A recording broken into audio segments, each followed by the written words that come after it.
Cher Bruno Pinchard, nous étions dans les jardins et une douce pluie d'arrière-saison nous a poussés à notre corps défendant, mais avec quel plaisir, chez vous. Donc merci de nous recevoir. On va parler de la sphère, on va parler du destin, on va parler de vous et avec vous.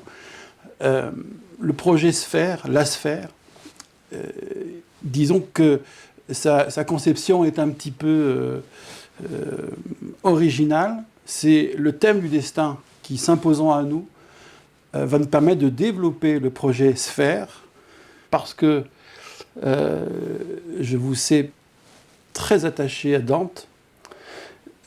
Dante et le destin, notamment dans la descente aux enfers. J'aimerais vous entendre quelques mots, une variation sur votre approche, et aussi ce que Dante représente pour vous dans votre destin personnel. Alors, on va répondre à la première phase de votre question. Comme vous savez, je suis en train de traduire l'enfer, et dans l'enfer, il y a un chant vraiment singulier qui est consacré, du moins dans une des parties, est consacrée à la fortune. Et Dante soutient l'idée que, au fond, la causalité divine ne suffit pas à épuiser l'ensemble de l'enchaînement des phénomènes, parce que l'acte créateur se situe au fond à un degré de transcendance tel qu'il n'assume pas toutes les singularités du monde sublunaire. Proposition qui va à bien des égards créer des grands problèmes à Dante par ailleurs, parce qu'il n'est pas exactement une pensée de la Providence. Mais dans ce chant, il est question donc de la fortune. Et la fortune, c'est une déesse qui intervient pour distribuer les choses dont Dieu n'a pas la maîtrise immédiate. Et donc, c'est une sorte d'effet de Dieu, puisque c'est que Dieu qui crée la fortune, mais la fortune est un facteur aléatoire qui vient perturber, mais compléter aussi l'œuvre de perfection de l'univers. Donc l'aléa, la tuké, si vous voulez en grec, permet de réguler le contingent dans la perspective du divin, mais sans que Dieu soit lui-même immédiatement à l'œuvre. C'est donc une réflexion très profonde sur les causes secondes, puisqu'au fond, ça revient à dire que les causes secondes sont sous la maîtrise de la fortune, en tout cas dans le monde sublunaire. Je crois d'ailleurs que chez Maïmonide, il y a des pensées très proches de celle-là. Mais là, je ne développerai pas parce que ce n'est pas mon champ de compétences. Alors, Dante, comme vous le voyez, a pensé très profondément et a pris des grands risques, au point que certains, par exemple un grand commentateur qui s'appelle Bruno Nardi, a expliqué que Dante ne croyait pas au caractère ex nihilo de la création et qu'il y avait un étagement des effets créateurs chez Dante. Problème très compliqué, mais qui en tout cas prend la figure dans cette façon de la fortune, qui est une des clés bien sûr pour aborder la question du destin. Alors ensuite, quelle est la figure du destin qui gouverne non seulement cette théorie très, très nodale dont je parle, mais qui est le trait qui se déploie sur l'intégralité de l'œuvre? Eh bien, il a un seul nom, c'est l'amour. C'est-à-dire que, et c'est pas l'amour en général, c'est un visage de femme. Ou plutôt encore, c'est une certaine heure où j'ai rencontré telle femme dans telle circonstance qu'on pourrait dire à la fois astrale et politique.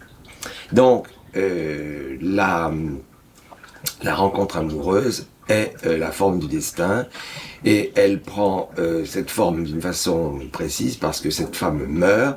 Donc, si vous voulez, elle crée une attraction vers l'outre-tombe du désir dans sa phase initiale, puisque nous nous trouvons là dans les 20 ans de Dante. Donc, Dante se meut et se consacre à la mort dans l'amour, ou à l'amour par la mort, comme le chiffre le plus extrême de son destin. Alors, il n'est pas très généreux dans l'usage du mot destino, parce que, comme il est en débat en permanence avec la philosophie antique par le fait de sa fréquentation de Virgile, s'il prononçait le mot fatum, à l'excès, on le retrouverait dans ce qu'on appelle les fatas d'aînés, c'est-à-dire les 3 fatas d'aînés, c'est-à-dire la vocation définie par les dieux de la fondation de Rome. Donc on ne peut pas prendre un trop grand risque avec le fatum chez Dante pour cette raison. La sphère, c'est d'abord un désir de trouver un chemin au milieu de ce que vous avez encore tout à l'heure qualifié d'éparpillement du début du XXIe siècle, et qui appelle une mobilisation, remobilisation, comme on voudra, vers un humanisme nouveau ou redéfini, que sais-je.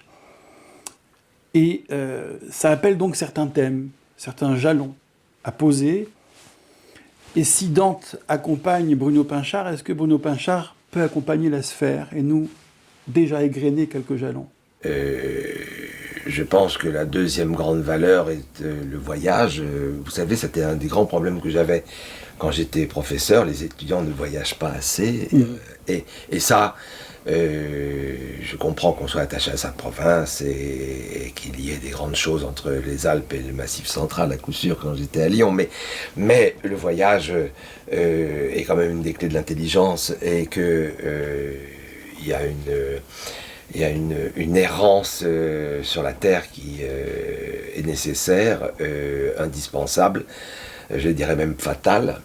La question étant de savoir que, comme vous le mesurez bien, on peut de moins en moins voyager, tellement il y a de dangers sur la Terre, en tout point de la Terre.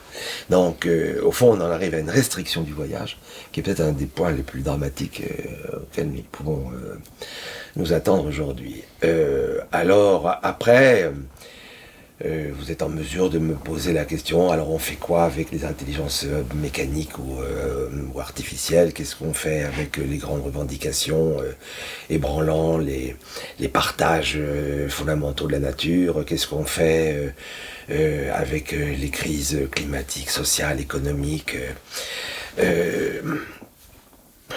Je crois que d'abord nous pouvons déjà nous donner un mot d'ordre simple. On pourrait d'abord se mettre à lire, parce que sans lire, nous n'avons pas de rapport au livre, et sans rapport au livre, on n'a pas de rapport à la reliure, n'ayant pas de rapport à la reliure, ne savons pas ce que c'est qu'un fil, ne sachant pas ce que c'est qu'un fil, on ne sait pas ce que c'est qu'un lien, ne sachant pas ce que c'est qu'un lien, on ne sait pas ce que c'est qu'un Dieu. Bon, voilà comment je vois les choses. Et de lire... encore faut-il, puis c'était possible de prendre ensuite la parole. Or ça devient très dangereux, très menaçant, et ce qui fait qu'il faut des lieux peut-être pour pouvoir tenir cette parole avec des conditions, disons, de sécurité minimales. Bon, et je crois que il y a au fond un paradoxe. Lire beaucoup et parler peu. Nous en sommes là. Il y a eu des époques où on parlait beaucoup et on lisait peu. Bon, mais là, il me semble que la chose se renverse. Et avoir en soi un lieu de silence qui permette de savoir quelle est la différence entre parler et se taire.